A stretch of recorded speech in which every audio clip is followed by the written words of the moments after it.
அன்பின் மொழியில் இன்றைக்கு பிறருக்கு செவி கொடுத்தல். பொதுவாக நீங்கள் பார்த்தீங்கன்னா, நான் பேசுகிறதான் மற்றவங்க கேட்கணும், மற்றவங்க பேசுகிறதெல்லாம் பெருசாக கேட்குறதுக்கான விருப்பமே நமக்கு இருக்காது.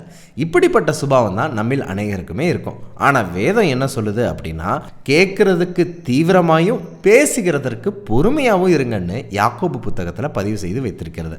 அதனால் ஆக்டிவ் லிசனிங், மற்றவருடைய பிரச்சனை கேட்கக்கூடிய தீவிரம் நம்மிடத்தில் இருக்க வேண்டும் என்பதை பார்க்குறோம். இது ஆண்டவருடைய பண்புகளில் கூட ஒன்றாக இருந்தது என்று வேதம் பதிவு செய்து வைத்திருக்கிறது. ஒரு வசனம் ஒன்று நான் வாசிக்கிறேன்.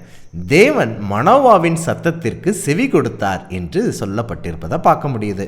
அப்படின்னா ஆண்டவர் மனோவாவின் சத்தத்துக்கு காது கொடுத்து கேட்டாங்கிறத நம்ம பார்க்கலாம். புதிய ஏற்பாட்டிலையும் ஆண்டவராகிய இயேசு கிறிஸ்து பெதஸ்தா குளத்தில் உள்ள வியாதியஸ்தனை சுகப்படுத்தும் போது சொஸ்தமாக வேண்டும் என்று விரும்புகிறாயான்னு கேட்குறாங்க.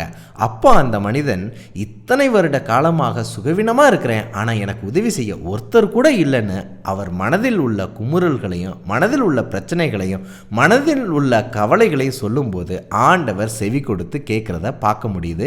இந்த சம்பவம் யோவான் 5ஆம் அதிகாரத்தில் பதிவு செய்யப்பட்டு இருக்குது. கிறிஸ்துவுக்கு பிரியமானவர்களே, இதிலிருந்து நாம் கற்றுக்கொள்ளக்கூடிய பாடம் என்னன்னா, நாமும் பரலோகத்தின் தேவனை போன்று நம்மை சுற்றிலும் உள்ளவர்கள் பிரச்சனைகளோடு கவலைகளோடு பாரத்தோடு இருக்கும் பட்சத்தில் அவங்களுடைய பாரங்களையும் கவலைகளையும் கேட்கக்கூடிய செவி கொடுக்கக்கூடிய நபர்களாக இருக்கணுங்கிறத நம்ம புரிஞ்சுக்கணும்.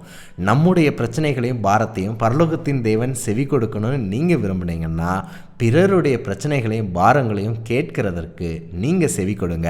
பிறருடைய பிரச்சனைகளை கேட்பதற்கு செவி கொடுப்பது என்பது அன்பின் வெளிப்பாடு தான். இப்படி நாம் பிறருடைய பிரச்சனைகளை இந்த ஒரு ஜட்ஜ்மெண்டல் மைண்டோடு இல்லாமல், ஒரு குற்றம் பிடிக்கும் கண்களோடும் மனதோடு இல்லாமல், மனதார அவங்க குறைவுகளை கேட்கும்போது அவங்களுக்கும் அவங்க இதயத்தில் உள்ள பாரத்தெல்லாம் நம்மகிட்ட இறக்கி வைத்ததாக உணரக்கூடிய நிலை ஏற்படும்.